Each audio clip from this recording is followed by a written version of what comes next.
Hello guys, welcome back to our channel. In this video, we are going to review a Chinese drama which name is Kasih Sejati di Dunia. So without any further ado, let's get started. Falling from the highest peak of society to the absolute bottom is a terrifying reality, but sometimes it is the only way to find out who truly cares about you.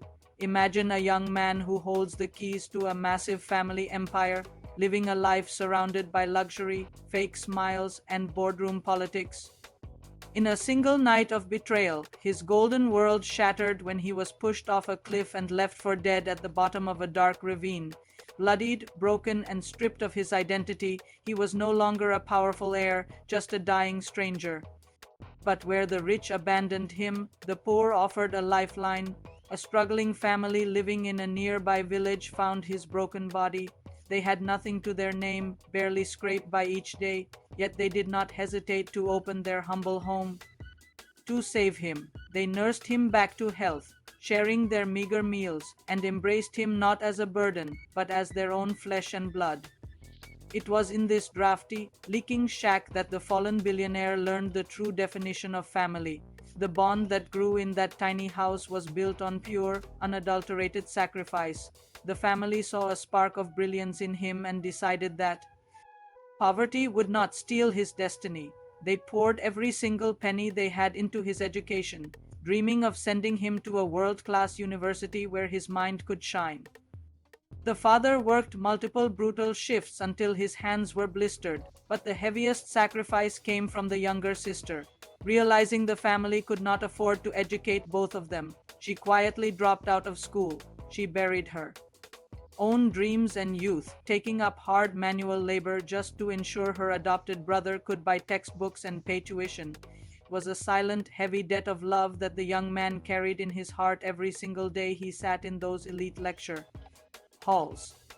He knew that his education was paid for by the sweat of his elderly parents and the stolen youth of his sister. That crushing weight of gratitude became his ultimate weapon. For 5 long years, while the world thought the rich heir was dead, he was abroad, transforming into a phantom of the business world. He studied relentlessly, mastered the art of high finance, and secretly built an underground network of power. He did not care about flashy student parties or luxury every time he felt like giving up. He pictured his sister working in the fields and his parents skipping meals for him. He was a dormant dragon sharpening its claws in silence. By the time he graduated, he was no longer the naive boy who was pushed off a cliff. He had become a brilliant, calculating, and incredibly dangerous architect of commerce. He was ready to reclaim his throne, but his first priority was not his enemies. It was the people who gave him a second chance at life. His return to his hometown 5 years later was like a silent storm. He did not roll into the village with a massive motorcade or flashing lights. He walked back to that same old wooden shack on foot, dressed in simple clothes. When he opened the door and saw his family, still working hard, still living in poverty, but smiling at his return, the iron walls around his heart completely melted. They did not care if he came back rich or poor. They were just relieved to see him alive.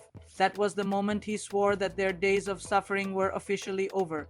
The redemption began quietly but magnificently. He moved them out of the slums into a breathtaking estate, wiped away their debts, and provided the best medical care for his aging parents.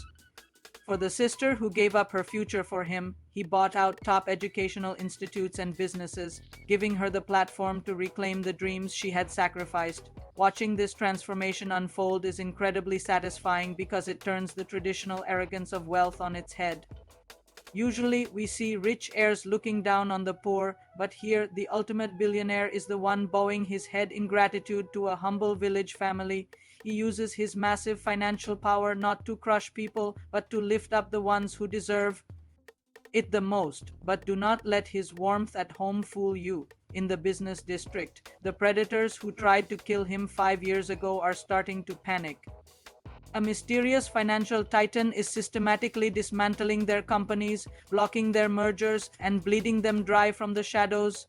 The suspense is brilliant because the villains have no idea that the monster destroying them is the very boy they threw into the abyss. This narrative strikes a deep chord because it explores the concept of chosen family versus blood family. The people who shared his blood tried to murder him for money, while the people who shared his poverty gave everything to save his life. It is a beautiful, cinematic exploration of karma.